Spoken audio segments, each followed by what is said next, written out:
Invictus Motors, Invictus Porsche. I've got this Mr. Stephen.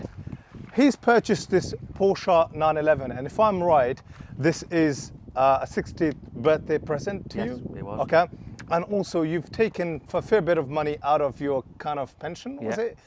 So that sets the tone. And the rest of the video will basically discuss why not I think Porsche is a con, but Porsche is a con. And this experience here fortunately with my customer who's having to go through facing and I'll get to this in a minute, an almost £5,000 to £6,000 invoice of things he doesn't even need doing. And to make matters worse, it's not just an invoice of things that they're telling him that it needs doing. They're simply telling him that we are just going to look at your car properly, ignoring the fact that he's already spent £250 paying them for diagnosing it.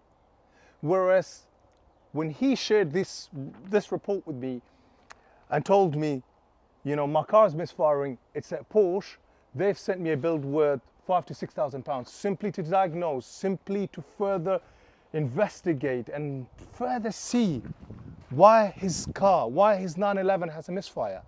Why is Porsche so incompetent? I, as an independent with a small group of people, I mean, at best we're a team of 5 with 1 mechanic, some external expertise, are able to look at this, diagnose it, saying that all it is one of the turbo clamps. This is the intake into the turbos.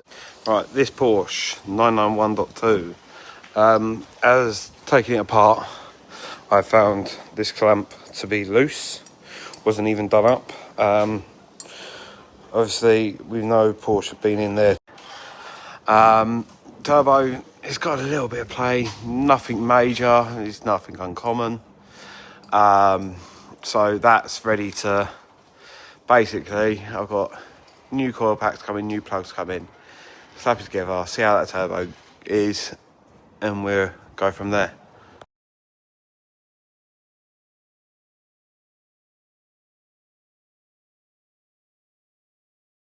That's all it is that was broken. That was basically simply causing the oil to spill out, unfortunately trigger a misfire on bank 2, and that misfire on the diagnostic machine was then reciprocated both on bank 1. So you've ultimately had misfire on all 3 cylinders on bank 1, all 3 cylinders on bank 2, a clamp on a turbo. So at best, any competent mechanic will look at this and say, let's look at the root cause. Somebody that just have absolute bog basic knowledge. Oh, might need spark plugs, might need coil packs, and let's put that clamp, let's put the car back together. But before we do that, let's just inspect everything to make sure that it is as it should be. And that was it, that's what solved the problem. So let's just hear it from Glenn's perspective. I know Glenn, Stephen, I keep getting it the other way around. It's all right. What happened getting to the point where you actually had the misfire? And so what were the motions then? You know, you obviously then went to the main dealer. What exactly went through? Yeah, well, I was driving home from work, and I got not far from my mother-in-law's, and I had a misfire. But it was only a small misfire. Then it just got worse. When I got to a junction, it was as though the car was on 3 cylinders. So because she lives not far from Porsche, and it said on the dash you could drive it, so I thought I'll take it to Porsche. They can tell me what it is, and then we can take it from there. We had a £250 video basically on just under the car. No diagnostic, just saying it could be this, it could be that, and that was it. Then you get a list of what it could be, and the prices. The prices are just extortionate. Yeah. So then I just to kind of read out these extortionate prices. A £250 to do a video. I mean, it cost £2.50 to diagnose what was wrong with it. Yeah. A blind man could diagnose it, and this is Porsche Centre Hull for you. £2,314. Engine misfiring and smoking heavily, requires compression test to determine cause of fire. misfire. 3,806 pounds, oil leaks around turbocharge, requires inspection to determine cause. Suspect oil tanks and line requires replacement. At an independent, at that cost, 3,806 pounds, you can have both of the turbos taken off, sent to a specialist to get refurbed and have them fitted back in. And that is still at a pretty premium cost. At the cost of 2,314 pounds for them to investigate engine misfiring and smoking heavily because it requires a compression test, at best, I think we probably spent less than an hour doing a compression test. Yeah. And we did do a compression test. But at an independent, that's £90 for the hour doing the compression test. How are they getting to that? They've just lumped on a figure. Yeah. They have. No idea. So sorry. No. Just continue. No. You pay £250. Yeah, paid £250 on a video where, for a video where you already know the car's misfiring. Yep. You already know that it's got an oil leak. Yep. And you're like, Porsche, please have a look at this. They've said to you it's going to cost £250 for us to tell you or determine what it needs. Yeah. But then they haven't told you what it needs. No, They've just told you, can you authorize £5,000 to £6,000? Yeah. Basically, yeah. So what went through your mind? Oh, I was. Well, first of all, when it first got the misfire, I was gutted. I was proper, really mad about it. Really. So calm down. Rang you. You said, if because I live 3 hours away, we'll sort a pickup for it, which we did. The pickup was within 4 hours. The car was. First of all, the AA came out to it, looked at it, said, "Oh yeah, it always goes on that bank." Yeah. Because he was an ex Porsche mechanic. Yeah. Who looked at it, and then he said, "Don't start it up. We'll get it on the on the pickup." Sure. Got it on the pickup, and it was here that day. So. And then literally the following day, we had it up on the ramp. We knew what it needed, and let me just show you the culprit. Yeah. The culprit is this clamp right there on that turbo intake. See that clamp? That's all. Yeah.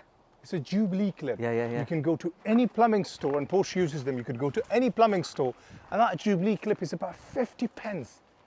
So please tell me, if this is not a con on Porsche's part, then what is? What are we paying these people £250? What, to just film us a video? So why don't they make it clear that we're going to charge you £250 just to put it on a ramp and for a guy to go around it and do a video on it? And what makes this con even worse is if it's a tech working, you met my tech, you met the mechanic. I met him, yeah, spoke to him. He talked to you. He did. He explained the car to you, what's happened, what he's done. What he's done. What was the cause of the misfire, the cause of the oil leak, what we did to address all of that, and we're going to take it out for a drive. Where are Porsche's tech? With all due respect, we don't need to speak to a pretty lady or, you know, some guy in a suit with a tie. He's not working on your 60th birthday present. No. You know, you've worked a good solid, 40, 45 years of your life to put yourself in this position, in these shoes, to then go out to your pension fund, take a big chunk of money, buy your dream car, to then go and get this diabolical service of a pretty woman being flashed in your face, or, you know, a decent, semi-average, potentially a good-looking guy in a suit, in a tie, dressed up, that doesn't know these cars, that don't even drive these cars, that doesn't own it, doesn't work on them, doesn't do anything but to be the expert to tell you what your car needs. Is that right? No, it's not, okay? And to make matters worse, if you ask to speak to a tech, they refuse. That's because a lot of techs are very honest, and they will tell you as is, and they will tell you that all of this is to simply push them and choke them to meet the billable number of hours. I've had friends that have worked at Porsche, and if they don't hit that billable target of 93, 94, 95% of billable hours, they don't get their bonus at the end of the month. That £300 bonus. But the £300 bonus is at a cost of, unfortunately, Glenn having to spend 15 grand. And for these guys to hit their targets, and this is where, again, I say Porsche is a con. And I don't mean the manufacturer, I mean these franchisee, privately owned dealers, whether it's Sitna, whether it's Jardine, come on guys, fix it up. And far too often I do find Porsches that have had a full Porsche service history that have just been serviced at the main dealer, 200 miles. You put it up on the ramp because just, you have a feeling. And all the coil packs are seized. Yeah, yeah. So how have you done the spark plugs when the coil packs are seized? Yeah. So you haven't done it. So, and then you remove the coil packs with a lot of struggle. You have to then replace the coil packs, and the spark plugs, you're looking at them and they're old as anything. These spark plugs have been in this Porsche 911 since this car was absolutely brand new. Porsche have never replaced these spark plugs. Why? That is beyond me. But it is left to us to do these spark plugs. They're very old. So we've had 6 new spark plugs go into this 911. So 3 on bank 1 and 3 on bank 2. Got a Mini right here with a full BMW service history, or mini BMW service history. This is the oil filter and doesn't look like it was done in the last service. Let me show you the rest of the state of the filters. Also, it had almost no coolant in there either. And if I can show you around to the air filter, this is the state of the air filter, and the spark plugs, which, as you can imagine, on a car this age, now 7 years old, 8 years old as a matter of fact, at some point these would have been charged to a customer. But these spark plugs have been in this Mini ever since new. What do you make of this? Have you had an experience like this at a main dealer? Because I can't wrap my head around this. And I'm seeing this far too often on cars that have got full main dealer service history. And this says it all. And then I've done loads of videos on those old spark plugs. Again, I almost want to scream out, and this is Porsche Centre Hull for you. But that applies to Porsche Centre Guildford. That applies to a lot of the others, these other main dealers. Car goes in, it gets a vibe, it just gets a wipe down, goes back to the customer. 2 years later, it's still under that 3 years warranty. So if anything was to go wrong, they will just claim it under that 3-year warranty. Then it comes to the 4th year service, but they tell you to extend the warranty. Again, they don't service it, a nice wipe down. Some days they may, some days they don't. It's not to say that they don't all the time. No. But it's all a show. And I think this is where, unfortunately, we're probably getting to a point where this con is not just probably frustrated you, it's frustrated a lot of other people. I'm in near Bond Street. I see a lovely Porsche 911 991.1, and I just looked around it like you would as a fan. And this is on Sunday. And then I stood by a bicycle rack and took a photo of it, and you could see the photo. And 2-3 minutes later, the guy comes over. He says, "Oh, you're the Invictus guy." I said, "Thank you." I'm like, who would know me? And we had a little chat. He says, "I'd like to get a 991.2." But every time I jump onto the internet, it's saying these problems about the turbos. And don't buy it because of the turbos. And he's like, "Can you tell me what happened?" And I said to him, "I will do a video for you with an experience of why that problem is the problem. It's not because that problem is really inherent. Yes, there might be some degree of fault, but that degree of fault could be 1%, 2%, 3%. Yes, I did say that Bank 2 turbo, the turbo turbine has a bit of a play. But that play could have been there from 100 miles, from 200 miles. It could be there from the point of manufacturer. Sometimes, you know, when we remove that turbo, if you told me, "Basheer, I'll pay you £500, please send it off, get it rebuilt." The turbo specialist, like i.e., for example, Turbo Dynamics, shout out to them, good company. Turbo Dynamics would say, "Look, this is a good enough turbo, it is working. But if we rebuild it, unfortunately, it doesn't necessarily mean that it's going to be better, because we break it apart, rebuild it, doesn't give you that concrete outcome or the desired outcome." So again, before we jump on to taking this out for a test drive, and the reason for the test drive is I'd like to go through the experience with Glenn in terms of just starting this car up, taking it out for a spin, because this is another very important thing. You buy a Porsche from a pretty lady at the main dealer, franchise, main dealer, private, owned by Jardine or Sitna, and or a guy. They don't personally own one of these Porsches. They don't live and breathe them like a lot of independents do. They, other than test drives, or other than going to the Porsche Silverstone Experience Day, and other than some really lovely glossy words, they can't tell you anything about it. So this video in this next section, and I'll also post this separately, is how to actually start these up, and the initial 5 to 10 minutes drive them, and ultimately before you come to a complete halt, what you need to do from a preventative point of view to come to a stop, just to look after your car, to maintain your car, switch it off, turn it off, and then the following day you do the same thing on repeat over and over again. Why are Porsche not passing on that knowledge? Well, they're not passing it on because they don't actually know, people at these main dealer centers, they don't know what they're doing. On the F430, the minute you open the door, there's an F1 pump running for anywhere between 10 to 15 seconds. And that's obviously for the transmission, priming everything up. And that's what ideally we'd like to be doing with this. Glenn previously owned, I think, a 2009, 2008 Porsche Cayman 987.2. Even though that has the DFI, well, based on the architecture of the DFI engine, the 9A1 engine, this, as a matter of fact, with all the complexities from the modern day technology, should need that slightly bit more care than the 987.2. And let me explain why. Firstly, when you get into the car and you put your key in the ignition, don't have your feet on the pedals whatsoever. Just leave it there in the ignition and just turn the key, and all you do is wait about, I'm going to switch off the air conditioning. That's another thing that I do, because what I don't want to do is get into my car, have the air conditioning in the summer, or have the heating full blown blowing at me. All you do is wait 6 seconds. Believe it or not, the 997.1 used to have a 6-second countdown where it would measure your oil. And now we can start it up, and Adam, you can get this bit from the back.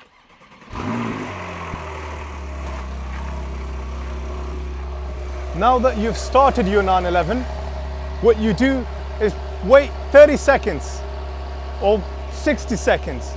Your aircon or your heating is off, and you will hear, like right now, this is loud. This has got that proper gurgle. Yeah. And in about anywhere 30 to 60 seconds, those revs will drop.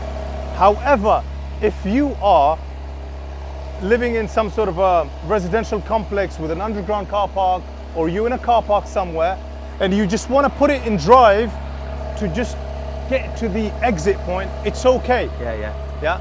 And That's what you wait for. yeah.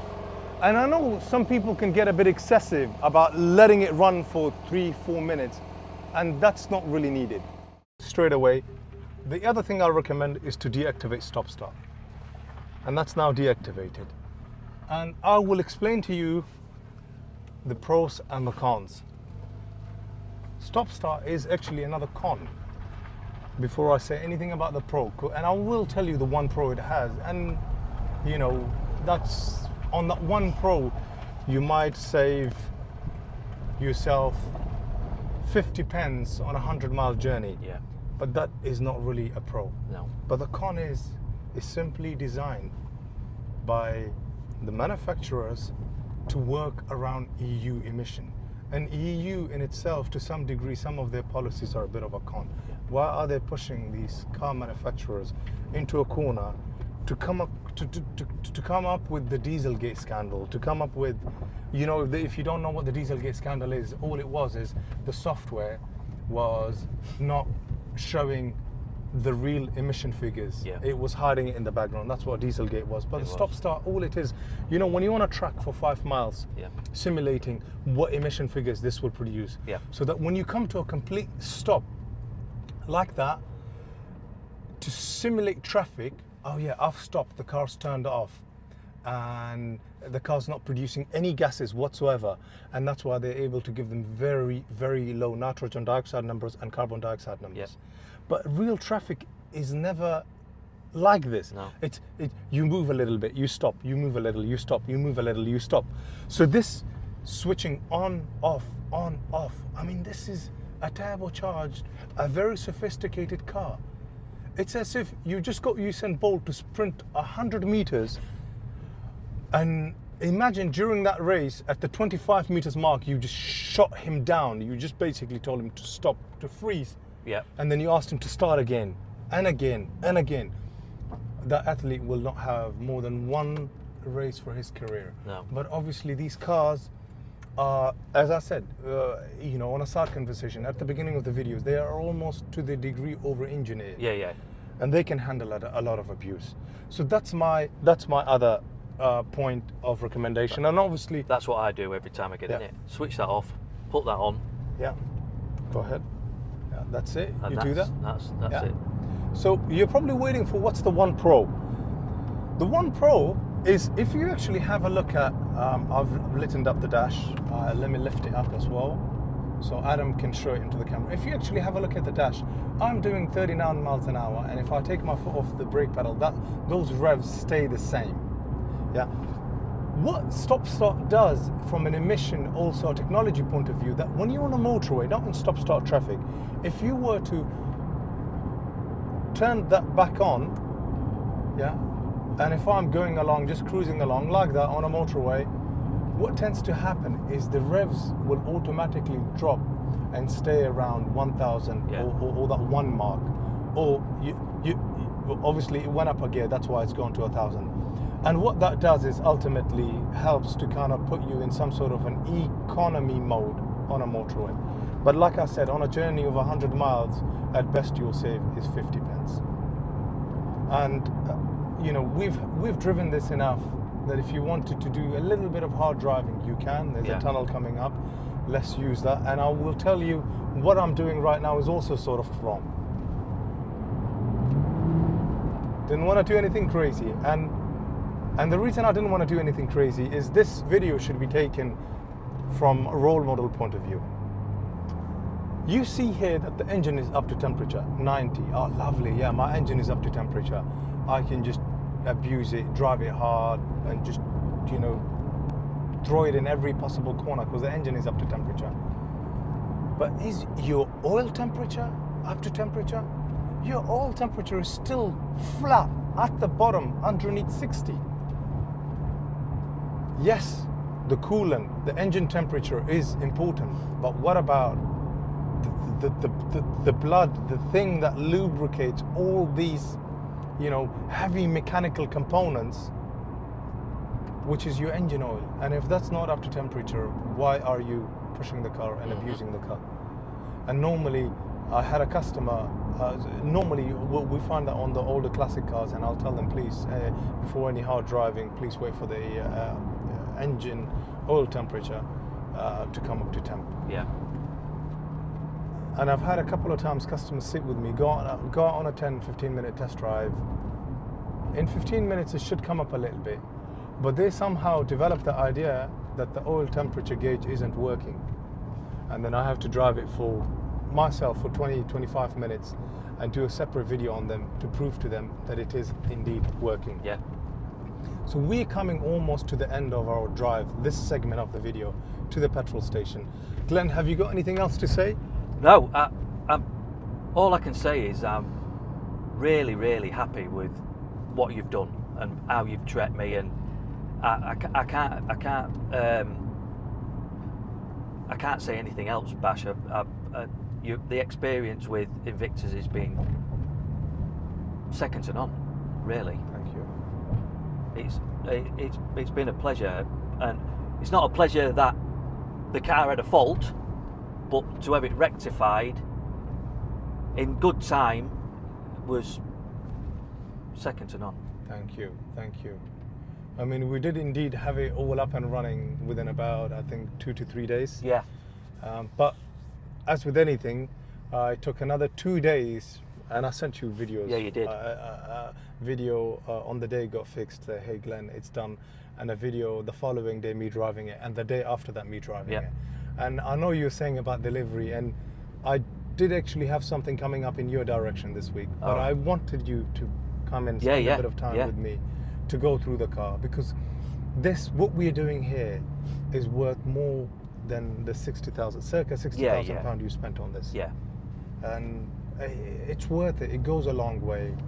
You know, it's ultimately, I say, you know, a cyclist doesn't jump onto the cycle for Tour de France sprinting at 100 miles an hour. No. But unfortunately, because we think they're machines, they forget that machines also work with gravity. Yeah. Machine also work with oxygen. If you didn't have oxygen, you won't have spark, and if you wouldn't have oxygen, these machines will starve and they won't be able to perform. No. But we forget that these machines also have a stomach, which is a fuel tank, just like our stomach. And they still have an intake pipe and an outtake pipe, just like the human body does. Yeah. So a lot of things that is in nature around us, I have to say, is designed to the same principle. Yeah. So now we're coming to the end of the test drive. And imagine this is on a day out, you've driven the vehicle. Yeah. And I'm probably at this minute right now going incredibly slow. But let's just say I've driven this incredibly spiritedly in between when I started it for about 30 minutes. So before you come to a complete halt, to completely stop, what you do is 5 minutes beforehand, especially if your car is in sports mode or you've done a lot of really hard driving, is to just drive it at the normal speed, 30, 40 miles an hour, so the engine can cool down with all the air and the turbos can cool down. Believe it or not, the McLaren handbook for the F70S, no, the 570S, 570 GT, 540C, and anything above that, we're talking about the entry-level McLarens, all say that when you start the car, deactivate stop start, and when you start it, wait for that 30 seconds to a minute. All right. And at the end of your test drive, 5 minutes, 10 minutes beforehand, let natural air at normal speed cool down your turbos and your engine before you turn it off. Right. And the last thing not to forget is that I did the common mistake, put it in neutral, deactivate handbrake, and you can lift your foot a little bit off the brake pedal if you want, and now put it in park. What a lot of people will do is not deactivate handbrake, plonk it onto parked, and leave the car as is, so that when they get into the car the next time around to get in it, to put it into drive, do you hear that big clonk? I don't, because I use the handbrake, but I know what you mean. I have to be honest, I've actually seen it on my forecourt. Yeah. And I tell all of my colleagues, I mean, including the cameraman Adam, that this is the level that we need to be passing on to our customers. You do. So on this point, thank you once again for doing the second segment. I will put the fuel in and you can pay for it. Okay.